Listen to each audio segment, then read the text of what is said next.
dos 13 e 18, programa Falando Alto. Olha, nós estamos com o neurologista do Hospital Incá, o Dr. Luan Cortes. Por aqui conosco, Dr. Luan, tá tudo bem? Boa tarde. Tudo bem, boa tarde. Dr. Luan Cortes, o senhor é parente de Deni Cortes?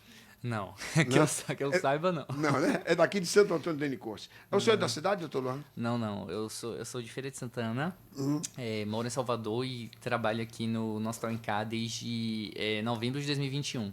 Novembro de 2021. Isso, tem. E aí, 2 anos. então tem um bom tempo, 2 anos, É. lá, né? Quase 2 anos. Sim. Tem gostado da cidade? Sim. Bastante demanda aqui neurológica, né? Veio solteiro ou casado? Solteiro. Solteiro. Porque aqui é o seguinte, o cara chega solteiro, bebeu a água da fonte Maria Nunes, já deu Maria. Chegou solteiro, bebeu a água de Santo Antônio de Jesus, só sai casado.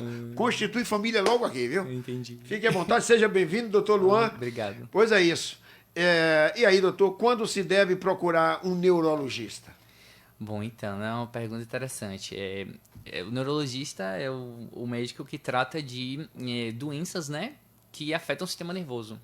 Então, uma causa muito comum de procura do neurologista, por exemplo, né, no consultório é dor de cabeça, né? Especialmente aquela dor de cabeça persistente, né, crônica, que já acompanha o indivíduo há um tempo, ou uma dor de cabeça que muda de padrão, então era de um jeito e passa a ser de outro, né? Aquela dor de cabeça que tem início súbito, que começa assim de uma hora para outra, né? Que atinge a intensidade máxima rapidamente. Então, essas são causas que devem motivar, geralmente, a procura do neurologista, né? Uma consulta com o neurologista. Rapaz, quer dizer, a importância da neurologia, né, doutor? Sim. Estuda a cabeça. O sistema nervoso, né? E aí que inclui o sistema nervoso central, que é o cérebro, né, basicamente, a medula espinhal, e também o sistema nervoso periférico, que é mais os nervos, né? Os nervos que vão para a pele, né? Enfim, para os órgãos em geral. Então, eu falei de dor de cabeça, mas porque é uma causa muito comum, mas tem várias, né? Outras doenças que podem motivar. Então, por exemplo, tontura, né? Queixa de dificuldade de andar, né? Desequilíbrio, tontura. Tudo isso. Todos esses Faz parte da sintomas neurologia. podem ser problemas neurológicos, né? Eu já vi uma pessoa tomar uma queda e bateu aqui a nuca no chão e terminou paralisando as pernas e os braços. Por quê?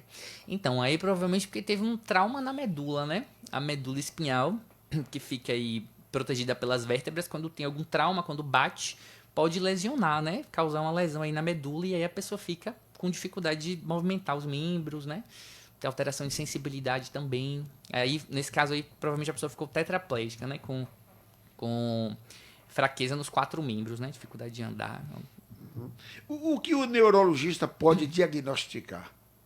Doenças que pode diagnosticar. Então, como eu falei, as causas de dor de cabeça, né? Que são várias, mais de 200 tipos aí de dor de cabeça. Quem diagnostica é o neurologista, né?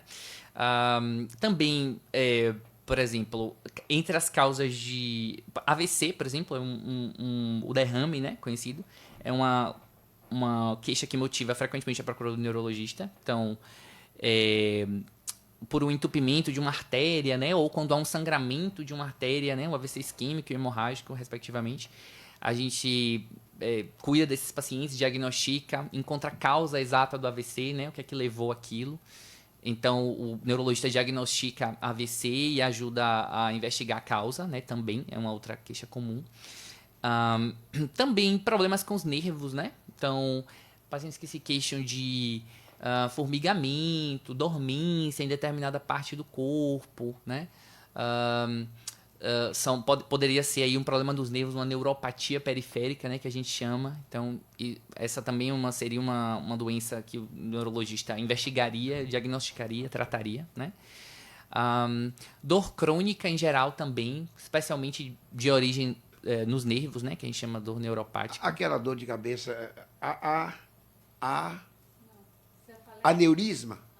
Pronto, então, é interessante.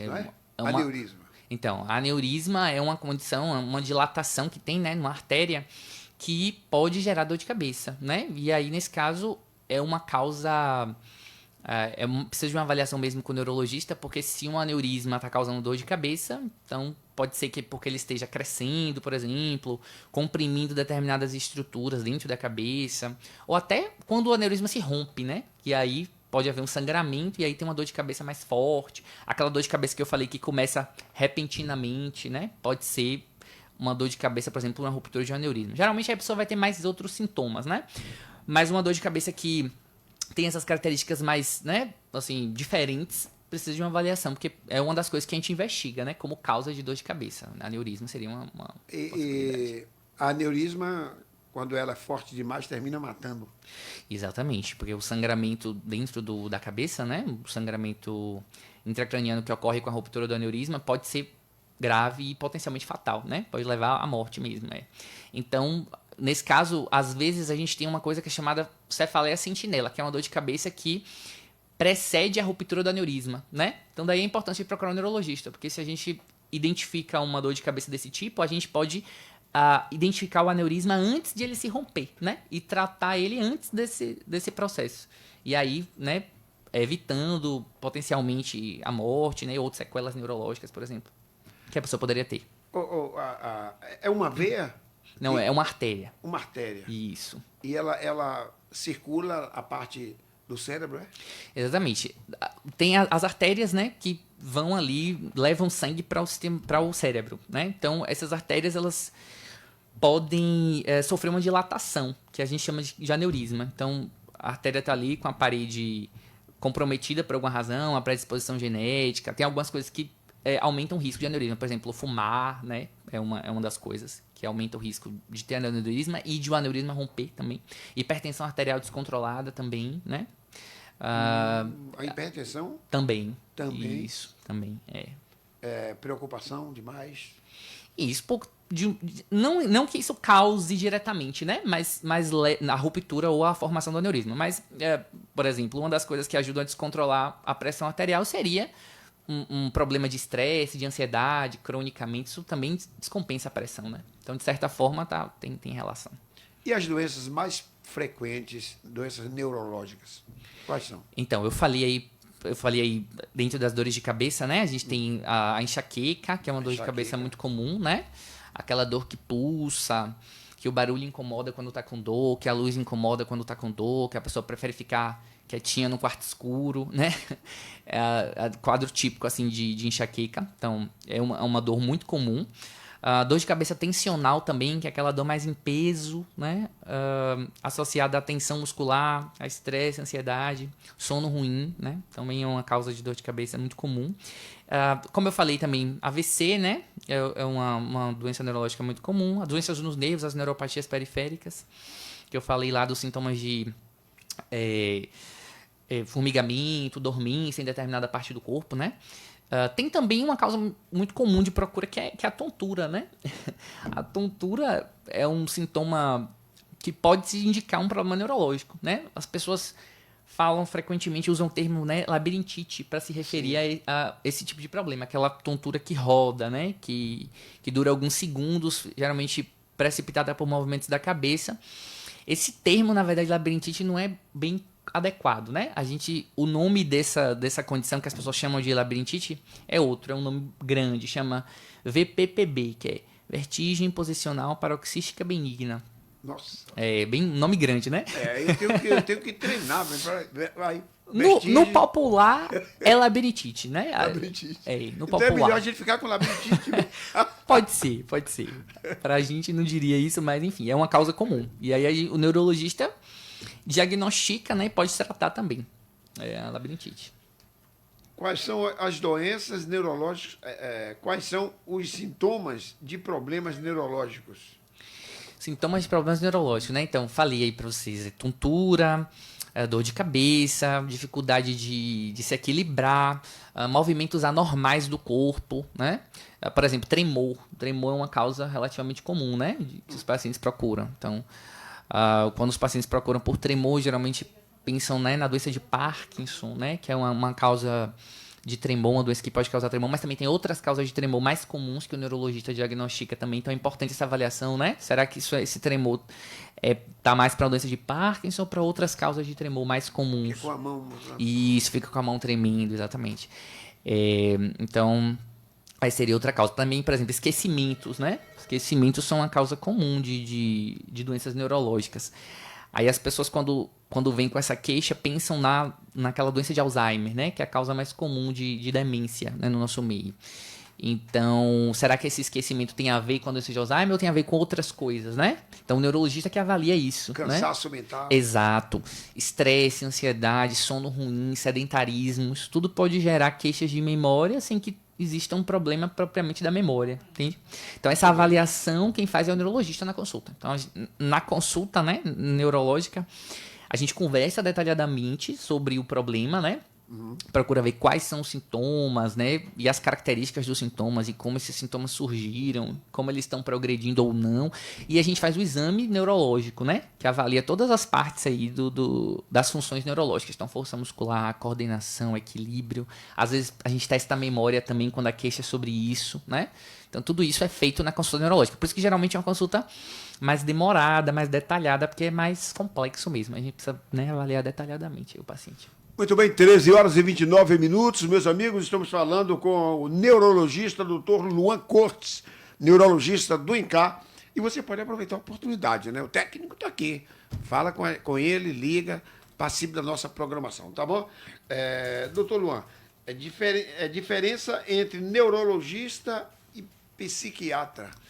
Pronto, é interessante. O neurologista, então, existe uma interface muito grande, né, entre esses profissionais, porque acabam que a gente lida com pacientes que às vezes têm as duas coisas, doenças neurológicas e doenças psiquiátricas. Mas basicamente o psiquiatra é aquele médico que lida com os transtornos mentais e do comportamento, né? Então, transtorno de ansiedade, depressão, os transtornos psicóticos que a gente chama, né? Que as pessoas têm delírios, alucinações, por exemplo, a esquizofrenia, né?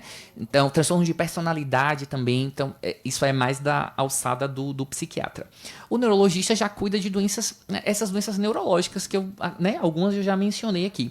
Acaba que muitos pacientes neurológicos também têm doenças psiquiátricas, né? E elas vêm, às vezes, juntas, né? Então, às vezes a gente trata também. Os neurologistas, às vezes, tratam alguns, né, transtornos psiquiátricos também, porque eles vêm associados. Mas o médico mais adequado, né, para esse tipo de queixa específica é mais o psiquiatra, né? Ansiedade, depressão. O neurologista é mais...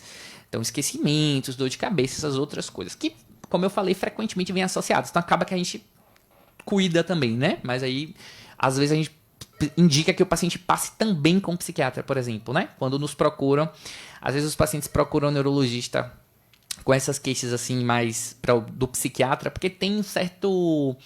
não sei, receio, né, talvez, de procurar o psiquiatra, acha que o psiquiatra é o médico de doido, né, entre aspas, mas não tem nada disso. Na verdade, o psiquiatra, né, a maior parte das coisas que o psiquiatra atende são os problemas mais comuns, que é ansiedade, depressão, que é muito comum, não é o que as E pessoas muitas chamam de vezes loucura. o paciente ali é um consultório psiquiátrico e, rapaz, eu não vou lá não, porque alguém vai ver eu entrando naquele consultório, mas ele tá doido. Sim, tem essa questão do estigma, né? Não é? O ser humano, ele é terrível. Ele critica, mas pai, ele ficou maluco, tá no psiquiatra. No neurologista, o cara tá cheio de problemas, mas o cara não diz nada. Sim, como se fosse. Que coisa, hein? Mas eu sempre, os pacientes, né, que me procuram, assim, eu indico, assim, eu meio que tento desfazer essa ideia, né? Essa ideia que não é...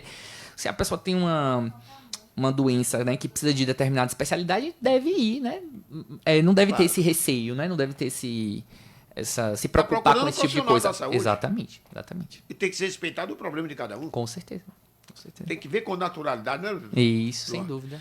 Pois é isso, doutor Luan. A estrutura do INCAR para a neurologia. Pronto, né? Então, o Hospital INCAR, a gente tem lá neurologista, né? No Hospital INCAR, que atende tanto ambulatorialmente, né? Os pacientes que procuram para marcar consulta mesmo, quanto também a gente vê os pacientes que, por acaso, estejam internados e precisem de uma avaliação com o neurologista, né? A gente também faz isso lá, né? E também a gente tem no Hospital INCA a possibilidade de fazer exames, né? Exames que o neurologista pediria, né? Por exemplo, tomografia, né, do crânio, por exemplo, angiotomografia para ver os vasos, isso tudo é feito no Hospital INCA. Eletroencefalograma, né, um exame quando a gente tem suspeita de crise epiléptica, né, ou convulsão, né, como as pessoas conhecem mais comumente, também é feito lá no Hospital INCA.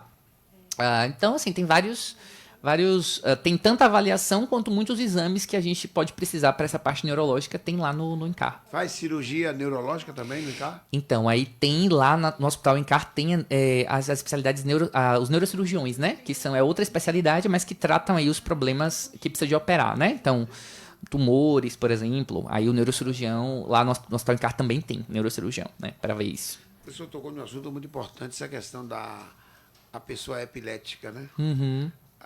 O que é, finalmente? Que mexe, que a pessoa cai e fica botando a língua de fora, fazendo aquela careta, aquela coisa feia, né? É o que, então? Pronto, então. Todo mundo tem atividade elétrica normal na cabeça, né? Que é assim que as células lá do sistema nervoso se comunicam, por meio dessas descargas elétricas. Às vezes, por alguma razão, né? Seja uma predisposição, ou seja alguma coisa dentro da cabeça, que, né, por um tumor, uma sequela de AVC, existe ali naquele lugar uma descarga elétrica anormal. Então, a descarga elétrica anormal, né, e aí tem uma descarga elétrica anormal, excessiva, acima do normal. E aí isso causa uma crise epiléptica, né? Que é a manifestação no corpo daquela atividade elétrica anormal ali que está acontecendo. E aí quando... Na verdade, assim, crises epilépticas têm vários tipos, né? A que as pessoas estão mais acostumadas a ver é aquela convulsão, em que a pessoa, é que você falou aí, que a pessoa se bate dos dois lados, né? Perde a consciência. Essa é a convulsão, é a crise epiléptica que tem movimento, que a gente chama, né? Chama de convulsão. Mas tem vários tipos de crise epiléptica. Às vezes, crise epiléptica pode ser uma sensação anormal, por exemplo, um odor, né, sentir um odor que não está ali, por exemplo, de forma repetida, ou então uma sensação anormal de déjà vu, né, de ter uma sensação de que já viveu aquele momento de novo, né? Então, às vezes, essas coisas sutis, assim, podem ser crise epiléptica, sensações anormais. Às vezes, problema na linguagem, na capacidade de se comunicar. A característica para a gente pensar na crise epiléptica geralmente são sintomas que se repetem e ocorrem mais ou menos da mesma forma. E são transitórios, então duram pouco, né? Então a gente, quando tem sintomas desse tipo, não necessariamente precisa ser aquela crise mais clássica que as pessoas estão acostumadas, que é de se bater, né? E aí, quando tem isso, a gente precisa investigar, né? Precisa ver o que é que está causando aquela descarga elétrica normal, né? Idealmente com um exame de imagem da cabeça. Uma ressonância, tipicamente, né, que a gente usa. E aí a gente investiga e trata, né? Usa remédio para evitar que a pessoa tenha crise, né? Doutor Luan, o sonho tem a ver alguma coisa com a neurologia? O sonho, a pessoa sonhou, tem a ver alguma coisa com a neurologia? Então, os problemas do sono, né, tem a ver com a neurologia. Então, o neurologista cuida dos problemas do sono. Então, o sono, dificuldade de dormir, por exemplo, é uma questão muito comum que leva os pacientes a nos procurar, né? Que é a insônia. Então, dificuldade de dormir, sono agitado, né? Aquela pessoa que se bate, aquela pessoa que ronca, né? O ronco durante o sono. Os sonhos, não propriamente a alteração do sono, mas algumas alterações dos sonhos. Por exemplo, os pesadelos, né? Se frequentes, se persistentes, dependendo, né, do que é que está associado àquilo ali, isso pode representar uma doença neurológica também. Mas eu diria que é uma coisa mais ampla, assim. Seria o sono em geral. Problemas do sono. Que causa o sonho? Então, o sonho, a gente, dentro do que se estuda, a gente não sabe muito bem o que é exatamente o sonho, né? Acredita-se que é como se fosse um ruído, né? Digamos. Durante o sono, a gente tem o processo de consolidação das memórias, por exemplo. Então, se acredita que o sonho seja como se fosse um ruído desse processo, que a gente interpreta, né, enquanto está dormindo ali. Às vezes a gente se lembra, às vezes não. Mas que não tem exatamente digamos, uma utilidade assim comprovada, ou um mecanismo comprovado, né? É um grande mistério aí ainda, a origem dos sonhos. Tem gente que sonha, rapaz, vou acertar no milhar do bicho, 25,82, digamos. A te dizer, 25,82, e quando é de tarde, tá no bicho, o cara jogou no dinheiro. Agora, a maioria dos sonhos não dá. Né? Pois é. Enche o banqueiro de dinheiro, mas quando dá também, o cara acaba com a banca, né? Pois é. Eu nunca sonhei, ando doido pra sonhar, agora eu só quero um sonho verdadeiro. Que sonho dá no bicho. Esse sonho aí todo mundo quer, né? Esse aí. Olha, essa Oi. pergunta. Pois não. Boa tarde, doutor Luan. Tem um ouvinte perguntando, eu gostaria de saber se a fibromialgia é tratada também pelo neurologista. Então, sim. A fibromialgia, né, é uma doença caracterizada aí por dor crônica e difusa, né, em várias partes do corpo, né? Também está associada frequentemente à dor de cabeça, né, que é um tipo de dor no corpo, numa parte do corpo. Também a sono não reparador, né? Então, tem algumas características aí que a gente identifica. Então, sim, o neurologista é um dos profissionais que podem tratar a fibromialgia, né? Às vezes, outras doenças neurológicas podem imitar, né, a fibromialgia, então é importante isso também, né? Quando existe uma suspeita inicial, será que tem alguma outra coisa, né? Então, pode ser devido a outra coisa, pode ter alguma outra doença associada, né? Outra especialidade que lida é o reumatologista também. O reumatologista também lida, mas também é uma doença que o neurologista cuida. Pode ter cirurgia para cuidar da fibromialgia? Não, tipicamente cirurgia não. Geralmente é uma doença que, assim, para lidar com a dor crônica, é uma abordagem que a gente chama multidisciplinar, né? Então, a principal medida que a gente orienta é a atividade física, né? Então, a atividade física é uma das coisas mais importantes para ajudar os pacientes com dor crônica, especialmente a fibromialgia, é o que mais tem evidência de benefício, né, para esses pacientes a longo prazo. Verdade. Mas também a gente né, usa outras coisas, por exemplo, remédio, determinados tipos de remédio para ajudar a controlar a dor. Psicoterapia também, né? Ajuda do psicólogo aí para ajudar a controlar os outros problemas que frequentemente vêm juntos com a fibromialgia, né? Às vezes ansiedade, estresse. O próprio fato de conviver com a dor de forma crônica é uma coisa que afeta pode afetar a saúde mental, né? E aí por isso as pessoas precisam também de um acompanhamento com o psicólogo. Então, psicoterapia, precisa cuidar do sono também nesses pacientes, então a gente indica sempre higiene do sono, né? Que são medidas para melhorar aí a qualidade do sono. Uma boa alimentação. E isso também é um tratamento multidisciplinar, na verdade, para os pacientes com fibromialgia. Tem mais? Tem sim, Lelis. O ouvinte diz, tenho 18 anos, sinto muita dor de cabeça, vômito e continuo sentindo os mesmos sintomas de sempre. Fiz uma tomografia e não deu nada. O que fazer, doutor? Pronto, interessante, ó. Então, como eu falei mais cedo, né, que existem mais de 200 tipos de dor de cabeça aí.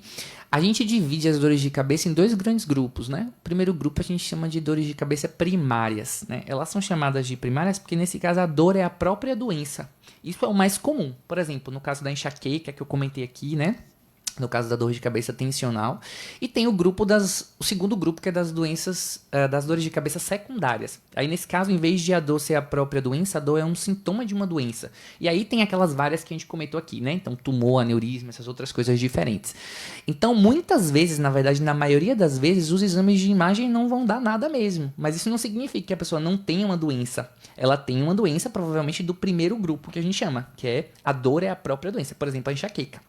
A enxaqueca é essa dor de cabeça forte, que pulsa, que vem às vezes com náusea, com vômito, que o barulho incomoda, que a luz incomoda.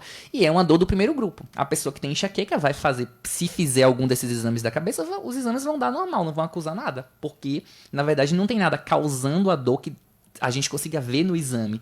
Na verdade, o diagnóstico é clínico, né? É o neurologista conversando, vendo a característica da dor, examinando, que chega a esse diagnóstico, entende? Então, na maioria das vezes mesmo não vai dar nada, mas não significa que não exista um problema, existe, né? Uma dor de cabeça primária, provavelmente. A dor é a própria doença, né? Tem esse conceito, é interessante. Muito bem, são 13 horas 42 minutos, não tem mais pergunta aí não, né, Elane Castro? Pois é, doutor Luan, o senhor tem mais um esclarecimento para o nosso público ouvinte? Não, acho que deu pra dizer mais ou menos, né? As causas mais comuns, então... se você tiver, né, algum dessas coisas que a gente discutiu aqui, né, que são da alçada do neurologista, marca uma consulta, né, para o neurologista, para a gente ver direitinho, avaliar e ajudar da melhor forma. Os dias que o senhor atende horário? Então, aqui em Santo Antônio eu atendo às segundas e terças, né, de manhã e de tarde, nos 2 turnos, né, isso.